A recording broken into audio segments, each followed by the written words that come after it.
So we're sitting here with these Beckers. Did I say your name right? Yeah, that's fine. Good. And tell us about your trip. You came from the Netherlands. What's your impression so far? So it was a long trip. Took me about 26 hours to get here.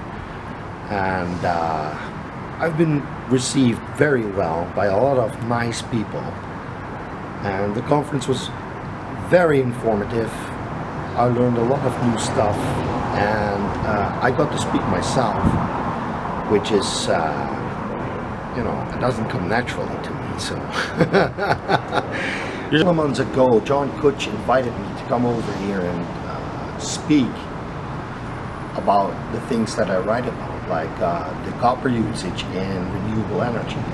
So I accepted his invitation, and I managed to get here after a long and grueling trip. I checked in here into this really nice hotel in St. Louis. I went up and down to the Arch and met a lot of great people. Had a great time, and I'm sad that it's over. Yeah, terrific 2 days. What were some of the highlights? Well, to me, one of the biggest highlights was the solar eclipse, to be frank, because that's really magical. You at one point you couldn't straight watch at the sun without the goggles. But at some point, when the eclipse is 100%, you can take off the goggles, and it's just magic. And to the right, you could see the star Venus, or not the star, the planet Venus. And well, it went dark for about 2 minutes, and it was this really strange kind of dark. Normally you can see the sun going down on one side and the darkness coming in from the other side. But now it was like it was being dusk, but it was everywhere. And I'm really happy that I finally got to meet all these nice people like you, Rick. Thank you. Like Alex Canera, like Heather Mathison, Meredith, Mike Conley. I can go on forever. Yeah, there was a lot of good people here. Yeah, but I'm really happy that I got to meet them. Not just meet them, but have a nice time together with them. Tell us the names of your books. Oh yeah, I wrote 3 books. I wrote Highway to Dystopia, Science a la carte, and I wrote The Non-Solutions Project, which was a popular critique on Mark C. Jacobson's 100% renewable thesis. And it was really well received, and it's probably the book that landed me at this conference. And I also produce videos for a YouTube channel called The Nuclear Humanist, in which I try to explain in short videos, about 3 to 5 minutes usually, how stuff in energy generally works. Good. So you had your own take on, at least I hadn't seen anyone else tackle the copper issue. Yeah. That was well done. Do you want to explain a little bit about that? Well, it's in summary, we need about 5.5 metric tons of copper per megawatt of capacity for wind and solar.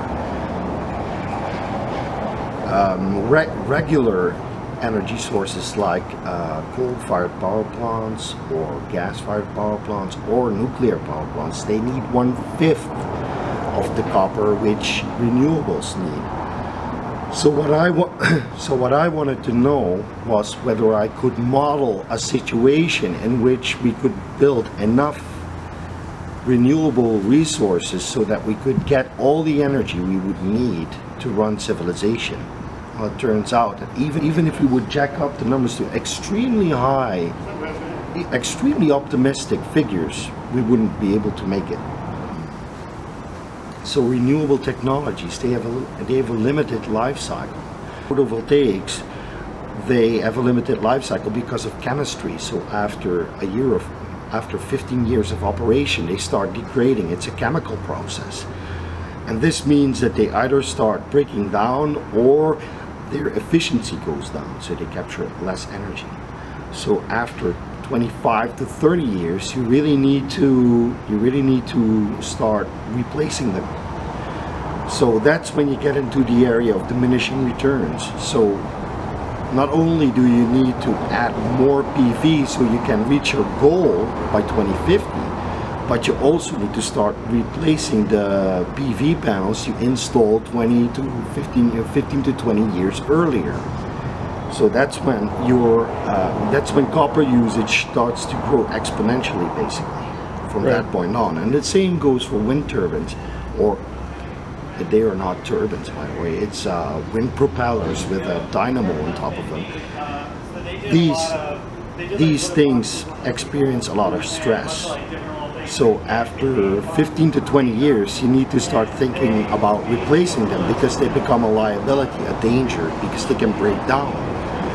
So that's when diminishing returns kick in as well. So Right. not only do you need to replace the one you already had, but you also have to keep building new ones in order to reach the capacity you need in the end.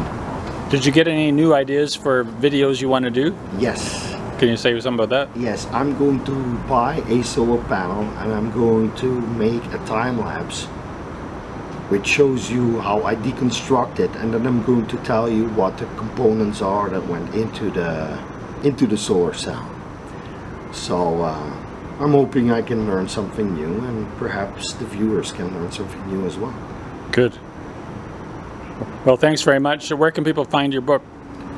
They can find my book on Amazon. They can search for Mathijs Beckers, which is my name, and then they will see 4 books, one of which I didn't write, but that's okay.